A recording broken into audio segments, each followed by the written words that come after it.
This is the Value Investor Podcast with Tracey. All things value, all the time. Welcome back, value investors. You may not be paying much attention to what is going on overseas, but the emerging market has been getting crushed. It's been the worst performance for the emerging markets stocks since 2008, 2009, aka the Great Recession. And if you take a look at the ETFs, you can see what's really going on. So the Vanguard Emerging Markets ETF, that's the ticker VWO, that's down over 12% year to date. Now, remember, the S&P 500 is up like 7% or something, 6 to 7%. So big difference there, down 12% just year to date. Its 3-year performance before taxes is just 3.6% annualized. And I took a look to see what was in that one because I was curious what its largest holdings are. So the top 20% of its holdings are some interesting names. I'll just read them off. So it owns Tencent, Taiwan Semi, Alibaba, China Construction Bank, Baidu, Reliance, Vale, among others. The vast majority of these are Chinese stocks. So basically, the top 20% of this ETF is heavily weighted in Chinese stocks, and those are getting killed right now due to the trade and tariff issues. Chinese stocks are down big. So that's not surprising if you look and see what this ETF is holding. But I took a look at another emerging markets ETF. This is the Spider S&P Emerging Markets Small Cap ETF. This is ticker EWX. It's not quite as bad. Year to date, it's down 8.9%. The 3-year return is 10.6% annualized. So it's only this year where it's really started to get hammered. And this ETF has equal weighting, so you're not totally dependent on these big, mainly Chinese big caps, basically. And this one has a little over 1,000 holdings, evenly weighted.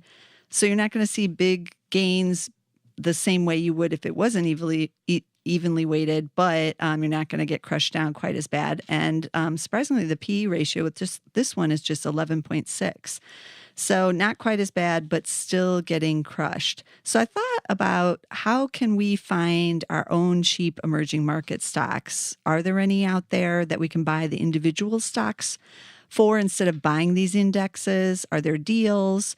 And the first thing I had to deal with was, what does emerging market even mean? Like, who's in the emerging market? Obviously, China is, because I just mentioned that. But I had to look this up myself because I wasn't certain on what countries were in the emerging markets these days. And it turns out not everybody agrees on who's in the emerging market. There's a set list that pretty much everyone agrees on. And then there's like 5 or 6 countries that are kind of changed and random, that various of the groups that track these kinds of things look at. But what it means is that usually it's an economy that's progressing towards becoming more advanced, but it's not quite there yet. And it usually doesn't have strong market regulations or accounting or some of the things you would find in the more advanced economies. So for that reason, it's more risky because you don't have something like the SEC overseeing what's going on with their publicly traded companies. You may not have accounting standards that are the same. So again, more risk. But the most agreed on countries are the ones you would suspect. So it's Brazil, Chile, China, Colombia, Hungary, Indonesia, India, Malaysia, Mexico, Peru, the Philippines, Poland, Russia, South Africa, Thailand, and Turkey. Those are the kind of agreed upon ones. So I figured that was enough list. I didn't need to go on the ones that everybody's kind of disputing. I thought I could start there and try to find some stocks from some of those countries. Now, as you might imagine, some countries have more publicly traded stocks than others. I looked at this list initially and I was like, Poland, I don't know if any companies that are traded in the U.S. that are Polish off the top of my head, actually.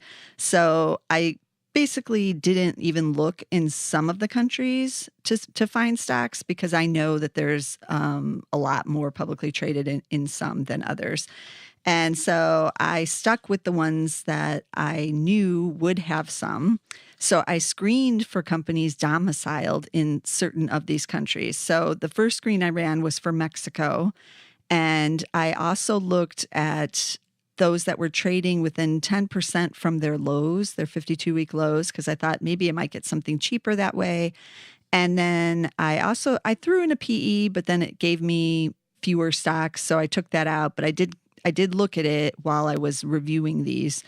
And without the P, I got 27 companies through the Zacks screener, which is pretty good, actually. That's more than I would have thought. And I picked out a couple names just to take a look at and to see, are these a deal, or maybe they're value traps at this point, or what's going on with the emerging market stocks that are in Mexico. So I looked at one of the biggest companies in Mexico. That's America Mobile, AMX. That's the Carlos Slim company. That's the mobile giant, basically. And it has a PE of 17. So it's not super cheap. It's not super expensive either. Earnings for 2018 expected to grow 38%, 2019 another 37%. So that seems really good. But year to date, shares are down 7.3. It's 7.3%. It's not really plunging. It's not really doing anything. So it didn't seem super exciting to me as a really cheap deal. I would want to get this much cheaper, and then I might really be interested, especially with that earnings growth. But a P of 17, not super cheap for me to consider it. So that's the first stock, America Mobile, AMX. Then I took a look at one of the airport companies. So you might not be aware of these, but all of the operators of Mexico's airports are private companies, and they're all traded on the U.S. Stock Exchange, actually. And these have been real hot stocks over the last couple of years because as tourism has increased, everybody's going to Mexico, and how are we getting there? We're all flying through one of their airports. So I picked out the one that has what I consider the crown jewels of Mexico's airports. And this one is, we'll just call it a SUR because that's what they call it even when you land at the airport. It's ASUR. That's the shortened version, but the ticker is actually ASR. So it's an international airport group. They own and operate Cancun and Cozumel airports. Cancun still is booming, still is seeing increased traffic. They had record traffic through there. I think they're adding a new terminal that's going to be opening soon. So this kind of company also benefits if they're opening up restaurants in there and all that kind of stuff. It's a big operation, big businesses.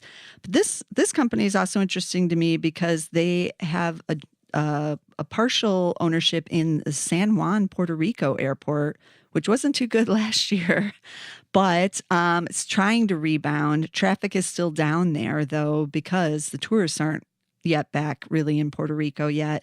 But San Juan is the airport that is the connector to most of the Caribbean. As some of you know, when you fly to some of the smaller islands, you basically are either flying through Miami or through San Juan to make a connection to get to some of the other islands. So that's always been its bread and butter. And then I was surprised to see, and I don't know if this is new, but they operate some of the airports in Colombia now, including the one in Medellin, which could be a big growth story for them too. They are not performing as well as the Mexican airports right now, but that's something to watch. So I know these shares have been up big the last couple of years, and I thought I'd take a look to see if, they're starting to feel this emerging markets meltdown at all. And really, the shares are down only 4% year to date. So no, I guess nobody's fleeing out of the airport stocks yet. The PE is still 23, but the estimates are on the decline for both 2018 and 2019. I don't know if that's Hurricane Maria related out of San Juan or if the analysts are seeing something else, but they made $9.89 in 2017. They're only supposed to make $7.95 in 2018. That's a decline of 19% in the earnings. And then a rebound in 2019 back to $8.82, but that's still under what they made in 2017. And with the P of 23, I'm not really seeing that there's much of a deal in these shares at all here. And they'd have to go much cheaper before I got interested. But these airport stocks are something to keep an eye on. And like I said, there's several of them, and they own different airports around the country. When they divvied it up to these private companies, they tried to make it fair. Like they tried to give, one company has the Cabo Airport, another one has Mexico City. So, they did give some crown jewels to each one of them, but Cancun and Cozumel, to me, are really where the growth has been. So that's ASUR, ASR, but you might want to keep it on your watch list here. Okay, so then I switched over to another country. I wanted to look at Brazil because that's been not good for a long time now. And the screen gave me 50 companies, so that was good. A lot of them were like their big food companies. There were some fertilizers in there, a lot of their banks. But I decided to take a look, kind of staying on aviation, at Embraer. I know I'm saying that wrong, I'm sure, but many of you know this one because they make airplanes. So other than Boeing, there's this company, Embraer. The ticker is ERJ, and they make both commercial and executive jets, but usually a little bit on the smaller side. That's why they get the executive jets. So if you're flying those routes that are like, the 2 seats on each side, and the aisle, just one aisle, and they're a little bit smaller. Maybe they only fit 100 to 125 passengers. That likely maybe was made by Embraer. So this kind of jet has been popular on a lot of routes, and a lot of the airlines have been buying it. So I took a look here, and this one is seeing quite a decline. So year to date, the shares are down 24%. But it's still trading with the PE of 50. So I was like, what's going on here? Earnings estimates are being cut this year, and it's expected to see a 75% earnings decline. So I'm not sure what's going on there. I didn't dig deeper, but you would have to if you're interested in this stock. There are 5 estimates on the full year estimates. So it's not like we only have 1 or 2 estimates here and, they're getting it wrong or something is amiss with that. There actually are 5. So they made $1.52 in 2017. They're expected to make just 38 cents here in 2018. And then 2019, it jumps up again back to 127. But I feel like even though these shares are down big, there's something else going on here that I don't like. And you'd have to dig in. It seems like some kind of value trap to me, even though the PE doesn't indicate any value. But just because those shares are down big doesn't mean, it's definitely solid fundamentals and super cheap. So definitely investigate that one some more if you're interested in Brazil. And then I switched over to China because it is the big guy in the emerging markets now. And when I ran the screen, I got 276 companies, and there's like another one going IPO even as I'm recording this. So they're just rolling out these IPOs. So there's a lot of Chinese stocks that are now traded on the U.S. exchanges. So you got to be careful because there's not a lot of information out there about many of them. And I took a look to see what was in the screen, and I didn't really want to focus on any of the big cap Chinese stocks that we've talked about in the past. We all know who they are, the Tencents, the Alibabas, those ones. I looked at companies with PEs under 15 because I wanted to find some value here. And a lot of the Chinese companies did not even have PEs, so that eliminated all of them. But the ones that do have earnings, I looked for PEs under 15 to try to find the value, and I still got 18 stocks. So I thought that was pretty good. I was like, okay, that I can work with that.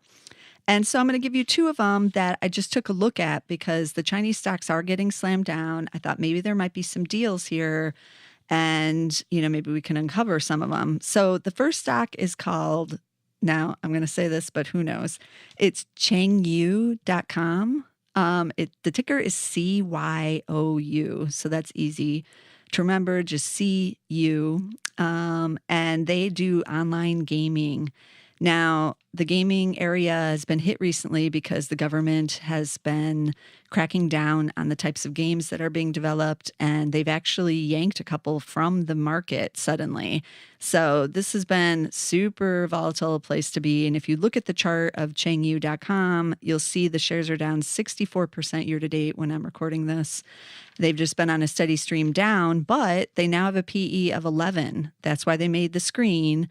And so I took a look at their earnings to see, is this a value trap or a true value stock of some sort? And they made $2.36 in 2017, but they're only expected to make $1.22 in 2018. That's an earnings decline of 48%. And then you're going to see a rebound in 2019, according to the analysts so far, and that would be at 207 for 2019.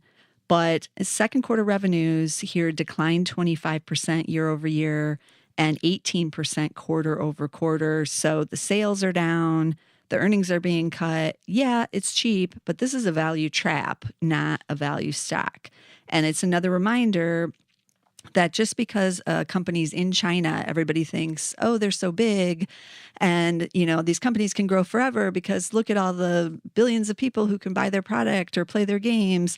Well, it doesn't necessarily mean the revenue is going to go straight up for forever, as this is, an indication. Revenue is on the decline here. So this is a cautionary tale of, you got to pay attention if you're investing in any emerging market where there is much more possible government interference, that things could go awry when you least expect it. So that is CYOU, the first Chinese stock. So I took a look at another one, and this is Yurendi, and it's YRD is the ticker. And this is online consumer finance. Now they have an online loan platform. They're one of the bigger players in this. They're one of the established, but this is also the area that's known as P2P or peer-to-peer lending. And China's really been cracking down on this. So this is where they are regulating, actually. They've had a lot of these loans go awry. They've had a lot of these companies go under, people left with nothing, various things happening.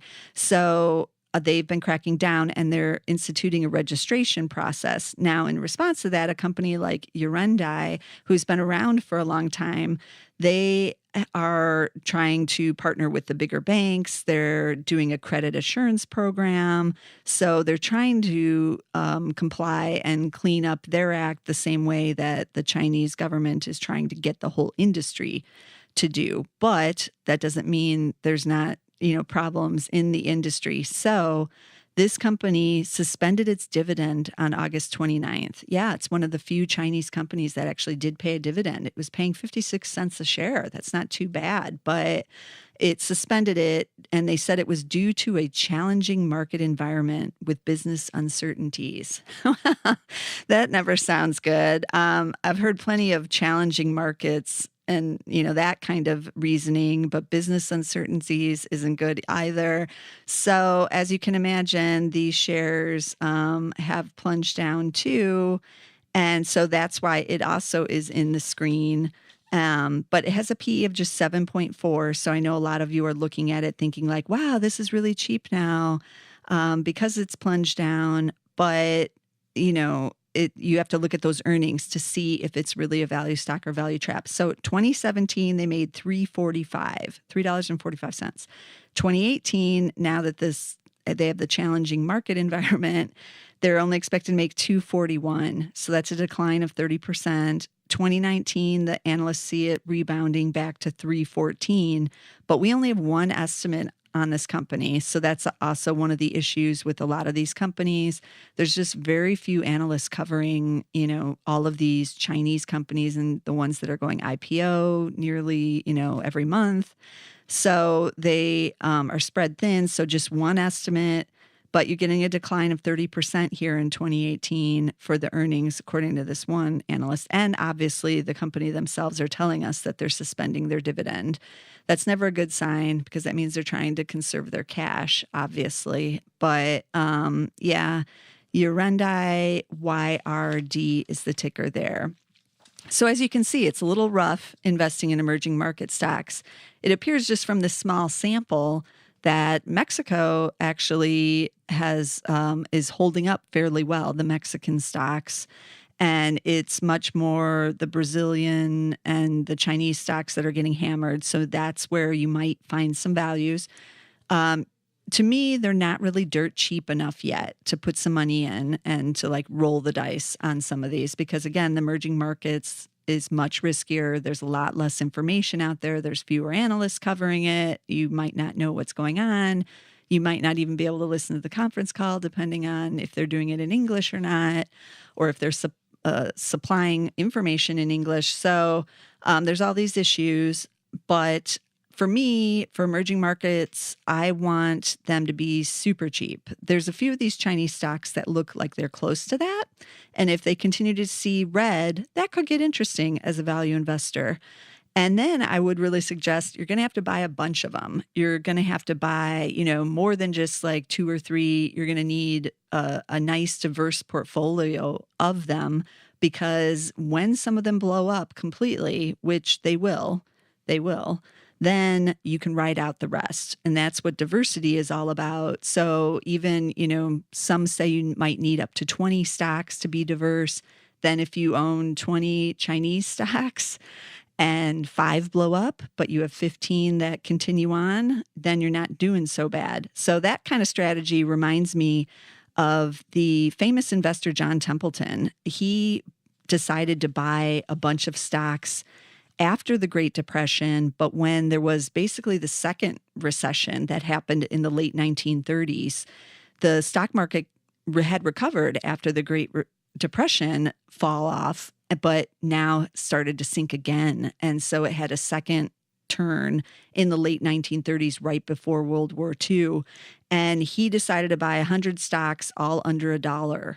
Even though some of them were, hanging by a thread, he knew some of them wouldn't make it, but he put the same amount into each of them, expecting some would and some wouldn't, but that he would win in the end because the ones that would make it would outweigh the ones that didn't. So, and he was a longer term holder. He was going to hold 10 to 20 years. And that is what happened with him. There was something like, it was like 15 or 20 of the 100 went bankrupt and were worthless. But the other ones did not. And once the economy got humming again after World War II, he was able to cash in. But I'm not saying that strategy is easy. I'm not saying that strategy is necessarily going to work at all for China or Brazil. This is the problem with investing in the foreign markets because we don't always know what's going on over there. So I would recommend not getting sucked in on just a normal market pullback, but to buy real value. Take a look at some of those Chinese stocks. If they get a lot cheaper, if people continue to flee them, because I'm seeing a lot of fear there, and that's what value investors like to see, because that's when everybody throws out the baby with the bathwater.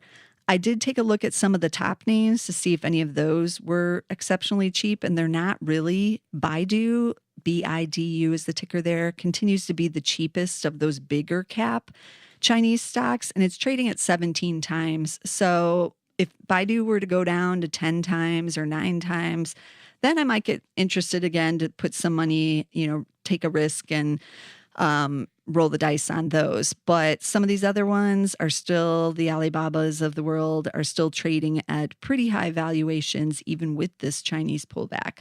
But it's always good as value investors to be looking around because you never know what might be out there, what you might want to put on your list, your watch list, and see if they do get cheaper, then it might be a great opportunity. So let's recap the stocks that we did look at.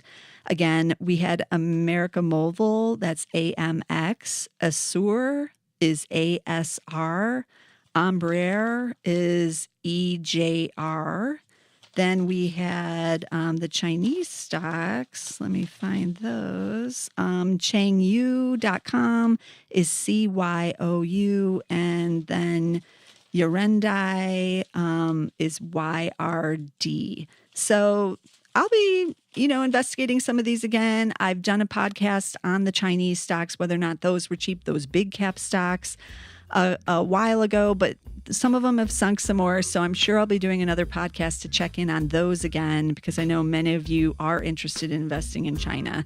So yeah, I'll be looking around at a lot in the emerging markets, because that seems to be where some of the value can be found. Now be sure to subscribe so you don't miss any of our shows. We are on Apple Podcasts as a standalone show over there, the Value Investor Podcast. And you can also find us on SoundCloud under the Zacks Market Edge. You have to search for Zacks Market Edge there to subscribe. And we're also on Spotify, so you can get us a lot of places. Be sure to subscribe, and I'll see you again next week.